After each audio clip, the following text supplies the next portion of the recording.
What's this hype? Captain Bry, you can plug whatever you want, buddy. Captain Bry is my hero. Without going into excess detail, I recently brought Captain Bry, I brought him a challenge, something I was trying to do that I couldn't do. And Captain Bry, and again, I don't want to go into too much detail, but Captain Bry said, "Oh, that sounds easy. I got nothing to do tonight. I'll work on that for you." I was like, "Oh, yeah, thank you, sir. That's nice." And then he, like 20 minutes later, he said, oh, that's way harder than I thought it was. I'm so sorry. I know I said I would do that for you. I don't think I can do it. I'm not sure anybody can do it." And then the next morning, he said, "I couldn't go to sleep. I was thinking about it. And so I just banged out this thing, and I kind of thought it wouldn't work, but it kind of does work." And he just solved my problem, even though he said it was impossible. So Captain Bry, you can plug whatever you want on my channel. You're amazing. He wants to hype ExpressLRS 400 RC1. ExpressLRS 400 is coming. This has been the first major dot release. ExpressLRS has been in 3.x for a long time. And sadly, it is not cross-compatible with existing versions.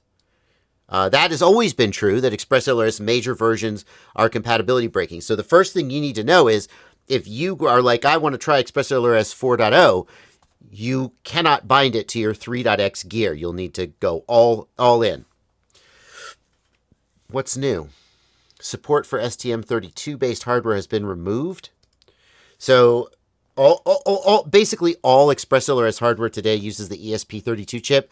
Way back when, it had support for STM32 chips, which lets you install it on FreeSky R9 modules. So way back when, ExpressLRS didn't have any dedicated hardware. The firmware, you would download the firmware onto your FreeSky R9, or you would hand build your own hardware, but manufacturers weren't making it. And it commonly used the ESP32 or the STM32 chip, although the ESP32 chip has been the standard for a long time. That does mean, if you care about NDAA, that's funny. So the ESP32 chip is not allowed to be used on NDAA, National Defense Authorization hardware. That basically means hardware that doesn't have certain ties to China and other potentially hostile countries. So anything with an ESP32 chip in it cannot be NDAA compatible. So ExpressLRS is not NDAA compatible. Although there are manufacturers making NDAA ExpressLRS hardware, and they're doing it with STM32 chips. And so my guess is that those manufacturers will have to not use 4.0 or add the STM32 support back in order to continue to make NDAA compatible ExpressLRS stuff. Automatic antenna modes.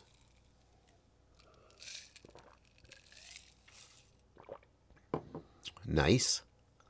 It'll use Gemini when it's available and not when it's not. Alternative arming method. Doesn't use channel 5, leaving channel 5 free. That's good. The alternative arming method works. I see. Oh, I like that. You just tell ExpressLRS what your arm switch is, as opposed to tying it to a specific channel. That's great. I love that.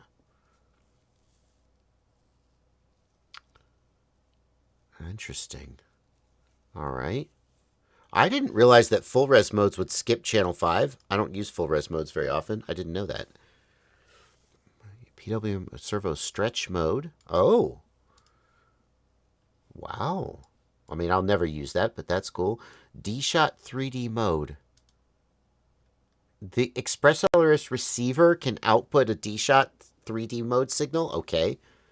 I guess if you're driving a D-Shot ESC straight off an ExpressLRS receiver, that's interesting. Statistical adaptive dynamic power. Statistically models the SNR expected to result in 99% LQ and adjust power to achieve that. This improves dynamic power for the 1121 systems. Wow. A little K-pop Demon Hunters reference. That's good. So here's my thing with dynamic power. I hate seeing the LQ drop, drop, drop, drop, drop, up, go up.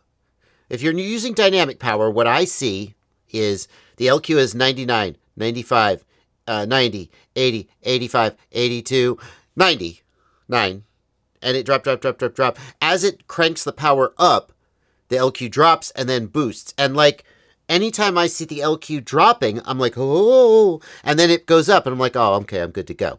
And then someday it drops and it drops and it drops and I'm already at max power, but I don't know that because I'm not paying attention. And then I just fail safe. So I would love to see a dynamic algorithm, maybe this is that holds the LQ higher so that anytime I see the LQ dropping, I know I have a problem. You know? Like, when I'm flying, an LQ above 95 is essentially 100, just because there's some normal variance. And an LQ above 90 is, I don't even pay attention to it, but it's like the needle's not quite pegged all the way at 100. And then an LQ in the 80s is like not a problem, but I'm like, huh, okay. You know, and I don't want to see the LQ in the 80s like ever unless I'm already at max power would be my preference. I don't know. Maybe it already does that. I just usually don't run dynamic power, to be honest.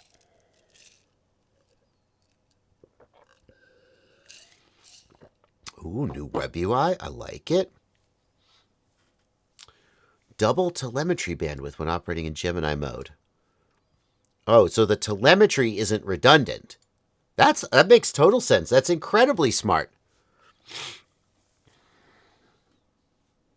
I like it. That's going to make a big difference for anybody who is doing Mavlink. Mavlink is much more packet intensive and there's much more upstream data.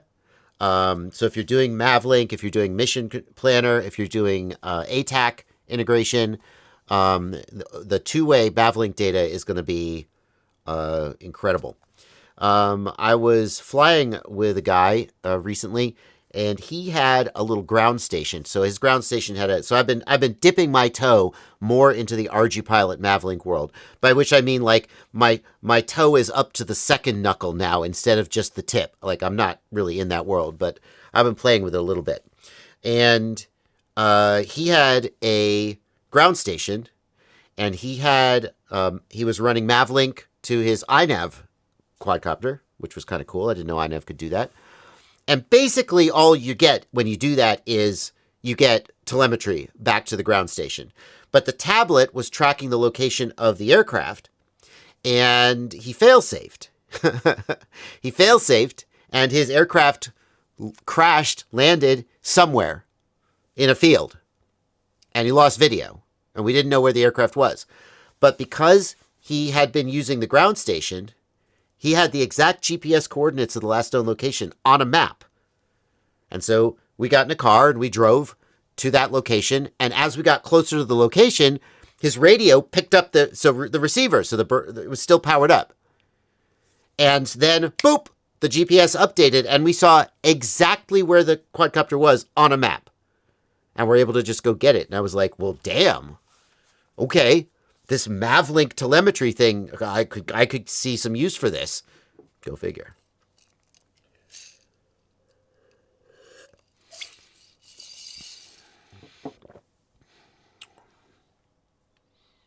Okay, wireless trainer mode coming.